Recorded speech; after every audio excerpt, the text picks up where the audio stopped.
My wife asked me to help pack for her work trip. I helped her. I folded everything carefully. I even reminded her what she'd forgotten. What I didn't tell her was that I'd already called the hotel and spoken to the man in the room she'd booked. My name is Thomas Reed, and I want to tell you about the weekend my wife was away and everything I did while she was gone. The trip was to a conference in a city 4 hours from where we lived. She had mentioned it 2 weeks earlier, casually, the way she mentioned these things, slipping it into conversation between other items, the way you do when you've decided in advance that something is routine and you're counting on the other person to receive it that way. I received it that way, or I appeared to. The truth is that something had been sitting in the back of my mind for 3 months. Not a specific accusation, not a caught moment, just a pattern. The kind of pattern that you notice without meaning to and then spend weeks trying to explain away. She had taken 4 of these trips in the past year. 4 conferences, 4 different cities, all of them plausible, all of them provable in the sense that the events existed and her employer knew she had attended them. I had never questioned any of it. We had been married for 8 years. I trusted her. But something had shifted in her in the past year. Not dramatically. She was still warm, still present, still the woman I had married. But there was a frequency she had dropped into, a certain distance that appeared when she didn't know I was watching. And I had started in the past few months to watch more carefully than I used to. The booking confirmation email came through on our shared calendar, a habit from early in our marriage when we both traveled for work and wanted to keep each other informed. She had forgotten to remove me from the notification, or hadn't thought about it. The hotel confirmation showed 2 occupants. I looked at that number for a while. Then I called the hotel. I asked to be connected to the room under her name. A man answered, not the front desk, the room. A man's voice, relaxed, not expecting anything in particular. I hung up without saying anything. I sat in my home office for a long time. Here is the moment where the story could have gone a different direction, where I could have called her immediately, where I could have confronted the information the way most people confront it, hot, fast, without preparation. I did not do that. Instead, I opened my laptop and I started going back through the past year. 4 trips, 4 sets of confirmation emails, all in our shared calendar, all showing 2 occupants. The first one 8 months ago, which meant, I did the math slowly and carefully, this had been going on for at least 8 months. 8 months of trips, 4 of them, each one a weekend I had spent at home alone thinking she was at a conference. She had been at a conference. I confirmed that. The events were real. She had attended. What happened in the evenings in the hotel room on those trips was something else. I did not call her. I opened a new document and started writing things down. The next morning, she was leaving that afternoon, I called my attorney. I had used him once before, for a business matter, and he knew how to move quietly. I explained the situation. He told me what I needed and what to do with it. That afternoon, I helped her pack. I want you to understand exactly what that was like. She had her suitcase on the bed, and I stood beside her and folded things the way I always fold things, neatly, efficiently, the way she's always said she appreciates. She handed me things and I folded them. She talked about the conference, sessions she was looking forward to, a colleague she was going to have dinner with. I listened. I responded. I reminded her that she'd forgotten her phone charger. She kissed me goodbye at the door. I watched her car back out of the driveway. Then I closed the door and went to work. The weekend she was gone was the most productive 2 days of my professional life, not in my actual job, but in the project I had taken on. I called my attorney twice. I met with a forensic accountant he recommended, a Saturday morning appointment, quietly arranged. Our finances were more complex than most because of a business we had started together 5 years earlier. I needed to understand exactly what was mine and what was shared, and what had been moving where. The accountant found things. Not the same kind of financial maneuvering I had read about in other situations, nothing that dramatic, but patterns in the business accounts that suggested a portion of our shared income had been quietly redirected over the past several months. Small amounts, consistent. I photographed everything, sent it to my attorney. On Sunday evening, I also made one other call. I called the man from the hotel room. Not to confront him. I had his name by then. It hadn't been difficult to find, given the conference she was attending, and a search of the registered speakers.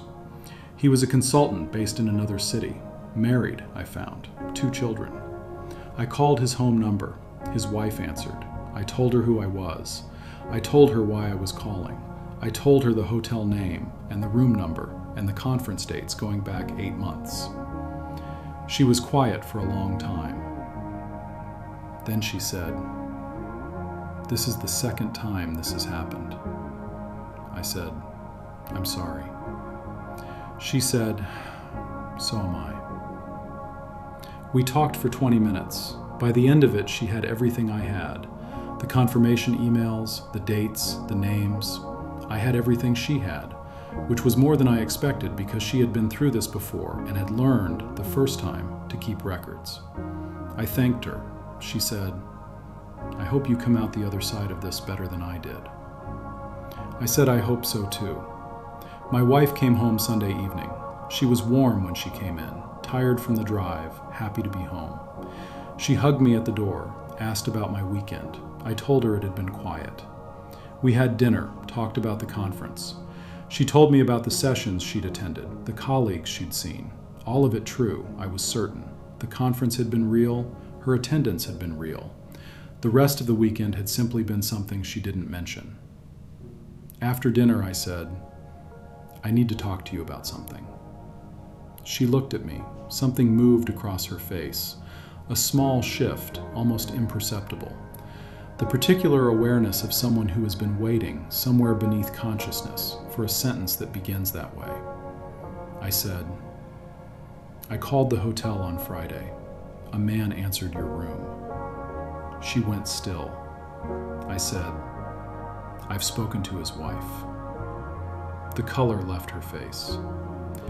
"I know this isn't the first time," I said. "I have the confirmation emails going back 8 months, all 4 trips." I paused. "My attorney has everything. The financial documentation is with him as well." She sat down. "Ryan Thomas," I said. She had used the wrong name. His name, I would later confirm. She realized it immediately. Something collapsed in her expression. I said, "I'm not here for an explanation. I've had the weekend to process what I needed to process. The paperwork is being prepared." I looked at her steadily. "I think you should call your attorney tomorrow." She didn't say anything for a long time. Then she said, "How long have you known?" "I found out Thursday evening," I said, when the confirmation email came through. "And you just..." She stopped, looked at the suitcase she had set by the door, the carefully folded clothes inside. "You helped me pack." "Yes," I said. She looked at me like she was trying to understand something that didn't fit into her model of who I was. "Why?" she said. I thought about it. "Because I needed to know the full shape of it before I said anything," I said. "And because giving you a reason to cut the trip short would have made things harder to document." She sat with that. "I'm sorry," she said finally. "I know," I said. The divorce took 7 months. The financial irregularities were addressed in the settlement. The redirected business income added to the documentation of marital asset dissipation. The other man's marriage did not survive either, as far as I heard, though that story was never mine to follow. I want to be honest about the weekend, about what it cost to stand at that door and fold her clothes, and remind her about the charger and watch her back out of the driveway. It cost something. I'm not going to pretend it didn't. There is a particular kind of effort required to hold everything you know and feel and let none of it show, to be present and functional and even helpful while carrying something that could level the room if you let it. But here is what I knew that weekend, standing in our bedroom folding clothes and handing them to my wife. The moment I showed my hand was the moment I lost the advantage. And I had spent 8 years being the person in this marriage who cared more, trusted more, gave more. I had been, without knowing it, the person who always showed their hand first. Not this time. This time, I folded the clothes. I reminded her about the charger. I watched her back down the driveway. And then I spent 2 days building everything I needed to finish it properly. Here's what I want to leave you with. The hardest part was not the discovery. It was not the confirmation email or the man's voice on the phone or the 8 months of dates I lined up against my own calendar. The hardest part was the folding. Standing there, doing something ordinary and kind and careful for someone who had stopped deserving it, and choosing to do it anyway. Not for her, for me. Because I had decided who I was going to be in this moment, and I was going to be that person completely, regardless of what she was doing in a hotel room 4 hours away. Dignity is not something other people give you. It's something you choose in the small moments when no one is watching. I chose it standing at a suitcase on a Sunday afternoon, and I carried it all the way to the end.